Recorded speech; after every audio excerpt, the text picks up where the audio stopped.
अच्छा भाई, अब स्टार्ट कर रहे हैं हम आगे बात। अब बात करेंगे चैप्टर 4B की।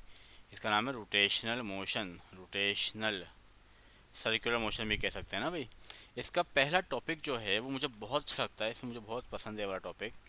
वो है एंगुलर डिस्प्लेसमेंट। गिनती के साथ टॉपिक में चाहनी ख़त्म हो जाएगी। Angular displacement. देखो, जब कोई बॉडी गोल सर्कल में घूमती है, ये वाला फासला कवर करती नहीं करती है फासला। मान लो यहाँ से यहाँ तक आ गई। ये वाला फासला कहलाता है आर्क लेंथ। क्या कहलाता है? आर्क लेंथ कहलाता है। ये क्या कहलाता है? रेडियस। भैया हुआ रेडियस। इस दौरान उसने कुछ अंदर एंगल बनाया है या नहीं बनाया है? वो एंगल जो है ना, वही तो है एंगुलर डिस्प्लेसमेंट। तो जब कोई बॉडी सर्कल में घूमती है, कुछ इंटरनल एंगल बनाती है, वो इंटरनल एंगल कहलाता है एंगुलर डिस्प्लेसमेंट। तो एंगुलर डिस्प्लेसमेंट कोई डिस्प्लेसमेंट नहीं होता, बल्कि वो तो एंगल होता है यार। और अगर एंगल होता है तो ये क्या इसकी यूनिट मीटर होगी? इसकी यूनिट होगी रेडियन। इसकी यूनिट होगी डिग्री। इसकी यूनिट होगी रेवोल्यूशन। इसकी यूनिट होगी रोटेशन। सोचना भी मत, गुना है ये यूनिट नहीं होती इसकी। एमसीक्यू से पूछते हैं which one is not the unit of angular displacement, तो रोटेशन को याद कर लो अभी। अब कन्वर्जन सिखाते हैं भाई। 1 रेडियन का मतलब क्या है? वैसे तुम्हें पता होगा 1 रेडियन बराबर होता है 57.3 डिग्री के, ये तुम्हें पता होगा। 1 रेवोल्यूशन में 360 डिग्री होता है और 2 पाई रेडियन होता है। 2 पाई, अगर पाई की वैल्यू मल्टीप्लाई करवा दूंगा तो 6.284 रेडियन हो जाएगी। ऐसा होता है। आगे बात करते हैं अब बात करते हैं 1 रेडियन की। 1 डिग्री की भी बात करते हैं। ये सर्कल है और ये रेडियस है। एक बॉडी यहाँ पर है, अगर वो यहाँ तक आ जाए तो क्या आर्क लेंथ रेडियस के बराबर होगी? सोच के बताना। तुम कहोगे नहीं होगी यार, सवाल ही पैदा नहीं होता। कैसे ये आर्क लेंथ रेडियस के बराबर हो जाएगी? लेकिन मैं इतना मूव हूँ कि आर्क लेंथ रेडियस के बराबर हो जाए। मैं इतना मूव हूँ कि आर्क लेंथ किसके बराबर हो जाए? रेडियस के बराबर हो जाए। तो जब मैं आर्क लेंथ रेडियस के बराबर हो जाएगी, उस वक्त जो भी एंगल कवर हो, जितना भी हो, वो कहलाता है 1 रेडियन। तो when arc length becomes equal to radius, then theta is 1 radian. ये हो गया 1 रेडियन की डेफिनेशन। 1 डिग्री की सुन लो। कितने हिस्से किए मैंने सर्कल के? 2। अब कितने किए? 4, 6, 8। अगर मैं 360 हिस्से कर दूं, उसके बाद दो लाइनों के दरमियान जो एंगल छोटा सा होगा वो कहलाएगा 1 रेडियन। 1 डिग्री, सॉरी 1 डिग्री हो जाएगा भाई। ये इसकी कहानी हो गई। अब आगे बात सुनो। अब आगे बात सुनो। अगर ये डिस्प्लेसमेंट है ही नहीं, ये तो एंगल है, तो इसकी डायमेंशन नहीं होगी, ये डायमेंशन लेस होगा। अब बात करेंगे एंगुलर वेलोसिटी की। वही बात, डेफिनेशन वही होगी, angular displacement per unit time. इसको ओमेगा से शो करते हैं क्योंकि वेलोसिटी तो है ही नहीं ना ये। थीटा अपॉन टी कहलाता है। यूनिट क्या पर मिल रही है? रेडियन पर सेकंड। साफ साफ पता चल रहा है, रेडियन पर सेकंड।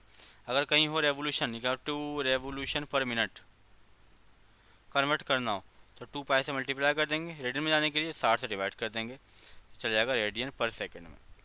ये कन्वर्जन भी अपने ध्यान में रख लेना। सही ना भाई, ये कन्वर्जन अपने ध्यान में रख लेना। और आगे बात करता हूँ मैं तुम लोगों से। तो एंगुलर वेलोसिटी भी कोई वेलोसिटी नहीं होती, ये असल में rate of change of angular displacement होता है। ठीक है। और बात करते हैं एंगुलर।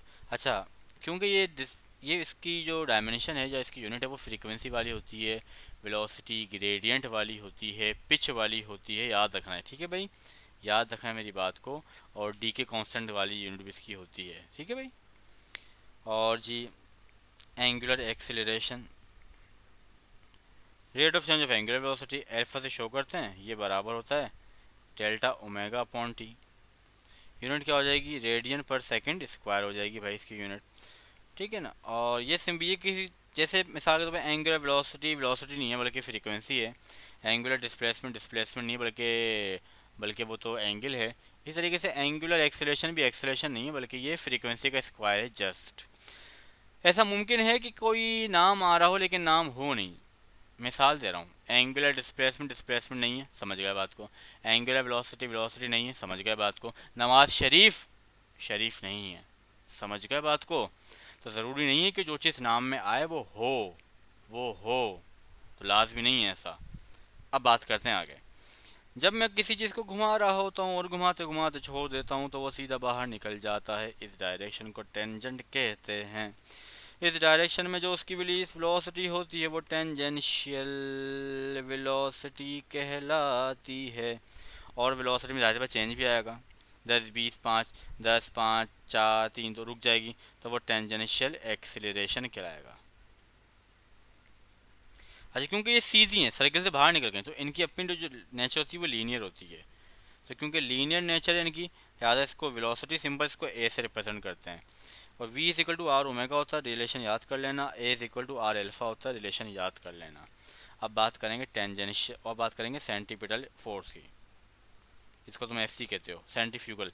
जब कोई बॉडी गोल घूम रही होती है तो एक फोर्स होती है जो बाहर की तरफ रखती है, सेंट्रीफ्यूगल। इसके रिएक्शन में एक फोर्स होती है जो अंदर की तरफ रखती है, सेंट्रीपिटल। फॉर्मूला क्या होता है बेटा, M V square upon R. फिर वी बराबर है आर ओमेगा के, अगर इसकी जगह मैं आर ओमेगा पुट कर दूँ तो मुझे पता है एम आर ओमेगा स्क्वायर हो जाएगा। एक और फॉर्मूला है, ले लो, एक और फॉर्मूला ले लो, 4 pi square M R upon T square. एक और फॉर्मूला पकड़ लो, 4 pi square M R frequency का स्क्वायर। ऐसी बात है। तो सेंटीमीटर फोर्स की डायरेक्शन टेंजेंट की तरफ, सेंटर की तरफ होती है, और इसके ज़रिए जो वर्क होता है वो ज़ीरो होता है, क्योंकि सर्किल का वर्क ना ज़ीरो होता है। अब बात करेंगे सेंटीमीटर एक्सेलरेशन की। वो एक्सेलरेशन, अब बॉडी घूम रही है, यहाँ वेलोसिटी की डायरेक्शन इस तरफ, यहाँ वेलोसिटी डायरेक्शन इस तरफ, यहाँ इस तरफ, यहाँ इस तरफ, यहाँ स्पीड 5 5 5 5। मुझे बताओ मैग्नीट्यूड का घंटा चेंज हो रहा है? नहीं चेंज हो रहा, सिर्फ डायरेक्शन चेंज हो रही है। तो डायरेक्शन के चेंज होने की वजह से जो एक्सेलरेशन हो उसे कहते हैं सेंटीमीटर एक्सेलरेशन। उसकी डायरेक्शन सेंटर की तरफ होती है। फॉर्मूले क्या है, वही वी स्क्वायर अपॉन आर। समझ गया ना बात को। वी की जगह आर ओमेगा पुट कर देना, सारे चार के चार फॉर्मूले बन जाएंगे। बस एम नहीं आ रहा होगा क्योंकि यहाँ पे एम नहीं है ना।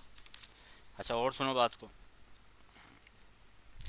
सेंटीमीटर एक्सेलरेशन अगर है तो सेंटर की तरफ है, टेंजेंशियल अगर है तो बाहर की तरफ है।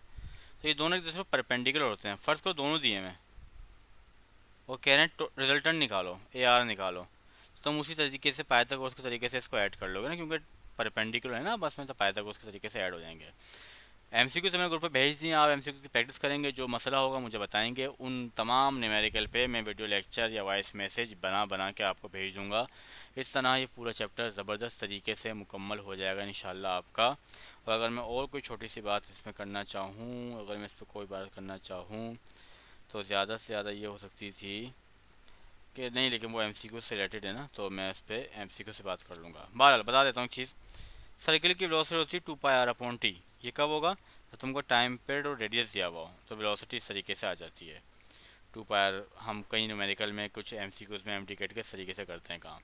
ठीक है, मुद्दा ये कि एमसीक्यूज करें, जो मसला मुझसे पूछे मैं फिर आपको बताऊंगा। अल्लाह हाफिज़, अपना बहुत ख्याल रखें, अल्लाह हाफिज़।